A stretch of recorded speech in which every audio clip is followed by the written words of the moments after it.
Time now for sports on 104.7 The Cave. Here's Ned Reynolds. Mike, the intern, Ned Reynolds in the studio. Thursday morning, it still kind of feels like we're in the Wild West when it comes to college football, college basketball, college baseball, any college sport for that matter, just because of the introduction to paying the players and all that stuff. Now the government's getting involved. Your thoughts on what went down yesterday? Well, that's part of the deal, is that there is no specific leadership since the NCAA's power has been virtually removed by every court in the United States. I think that's a mistake, but that's personal opinion. However, there is a bill before Congress, and it's been passed by key committees in the House of Representatives. Key committees, not by the House itself. That vote will come in September. Wait a minute, what happens to August and all that? I have to remember the House of Representatives is on a 5-week summer break as of yesterday. So there's no voting. There will be discussions, of course, but no voting on it.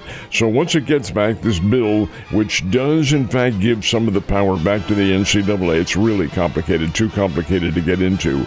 But the House will vote on it, and then it goes before the Senate. And the Senate will debate this thing. It's a long way off before the government establishes some control over it. But that's what it is, some control, not all. But we'll see how this works out. Leadership is what college sports does not have at the moment. It's really fragmented, and as a result, we're seeing, quote, the Wild West, end quote. Yeah, like I said, and it'll be interesting to see what happens, but I agree there needs to be some sort of governing body with at least some teeth.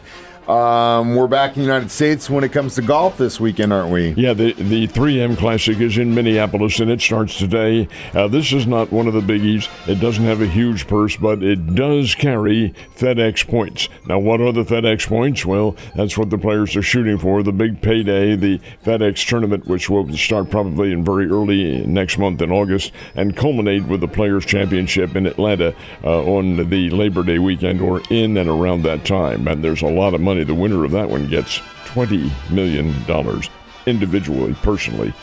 That's a lot of money. Anyway, there will be points from the 3M Classic, so we'll see a representative field.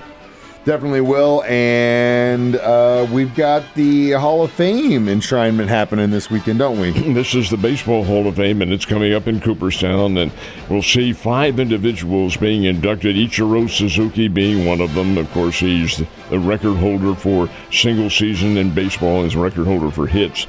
Cy Young Award winner and the 3-time strikeout pitcher C.C. Sabathia from the New York Yankees is going into the Hall of Fame, and 7-time, a lot of folks don't remember Billy Wagner, but he was a 7-time All-Star reliever for the New York Mets and the Houston Astros and people like that, and we've talked with Billy on a number of occasions. He is also going into the Hall of Fame, and these 3 are voted in by the baseball writers. Now there are 2 selections from the Classic Baseball Committee, which used to be called the Old Timers. Well, this is hard to believe. These are old-timers. The late Dave Parker, who passed away about 3 weeks ago prior to his Hall of Fame induction, will be one of those. And Dick, don't call me Richie Allen, the guy who I saw back in my early days in Philadelphia and later played for the Cardinals and Chicago White Sox and other teams. He is also going into the Hall of Fame. So it'll be a gala weekend in Cooperstown, New York. So up until the All-Star break, you could have made the argument that the St. Louis Cardinals in Major League Baseball overall, in my opinion, were maybe one of the most surprising teams. I don't think a lot of people had given them a lot of stock, but then they come out and had a pretty good first half. Since then, not so much. Well, see, that's the level of baseball that you have to play. There is a consistency involved, and yeah, the Cardinals did play probably over their heads at the start of the year, and not greatly, but hey, they're their own worst enemy because they're the ones who predicted that it wouldn't be a good year. And as a result, fans aren't showing up and all that. Well, they did play okay. Since the All-Star break, the Cardinals have won 1 game. They are 1-5 since the All-Star break. Now, admittedly, all the games have been on the road. They lost 3 straight to the Arizona Diamondbacks and unconscionably lost 2 of 3 to the Colorado Rockies, the worst team in baseball. How could that possibly be? Well, they did. The Cardinals got it done. Lost yesterday 6-0. This is no runs and 5 hits against the weakest team in baseball. I'm just puzzled, and I have to think instead of physical prowess here, it's more mental. The Cardinals are having probably directly subconscious misunderstandings as to where they're going to go. Nobody knows. The trade deadline is this week, and it's forthcoming, and it's quickly approaching. That's the deadline. Are there going to be deals made? Well, yesterday the Cardinals, and they had to do this, gave Eric Fetty his, what do they call it, designated assignment or reassignment. That, hey, you're cut from the team when that happens. But they still have to pay him. Yeah. And that's $15 million. Dead money. The guy was not contributing anything at all as a pitcher. There are others who fall into that category. Who are they going to be, and what direction does the team take? And all that has to be decided. Now, the Cardinals are home tonight, and they're playing the San Diego Padres. And do you know who manages the San Diego Padres? Our old buddy Mike. Mike Schilt. And Mike Schilt, who was, why nobody seems to know, dismissed as Cardinals manager. Well, I can tell you why. Think he got with him? I can tell you why. The front office wants to run the team, and he wanted to run the team. That's the difference, and that's why you've got one guy who's decided he was going to leave the legacy after another year and has watched it faltered. I mean, that's fact. Mike Schilt will want to come in there with the Padres, just as he has the last couple of years, and kick their behinds. Yes, he does. And you made the right point. He's the boss, but the front office thinks they're the boss. It's a matter of egos. It will kill you in every single profession.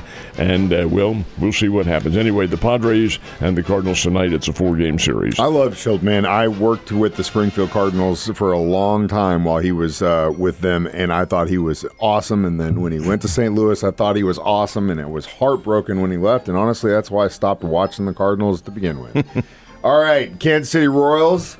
Don't look now, only 3 back from 500. But here's the interesting thing. I was just looking in their division, and they're only 1 game back behind second, but they're, 11 games back from first.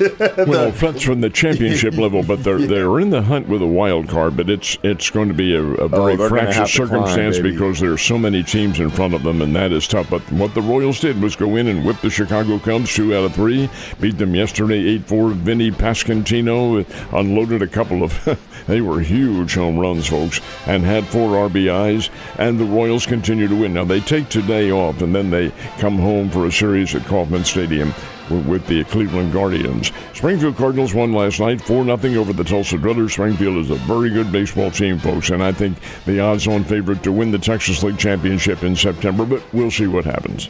Ned, we've got some racing happen this weekend, too. Where is it going to be? They are in the Brickyard this weekend. This is the Brickyard 400.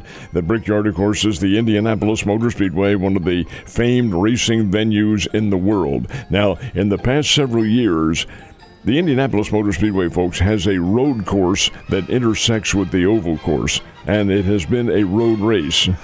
Well, if it's a road race, put your chocolate chips on Van Gisbergen. Yeah, that guy knows how to drive on the streets. Shane Van Gisbergen, he is a road race specialist, but this is not a road race. They're going back to the whole oval around the Brickyard, and that's how they'll run it, 400 miles. It'll be a classic event, and always is. Brickyard 400 this weekend. Is this going to be the first time Ned's putting some chips on a race?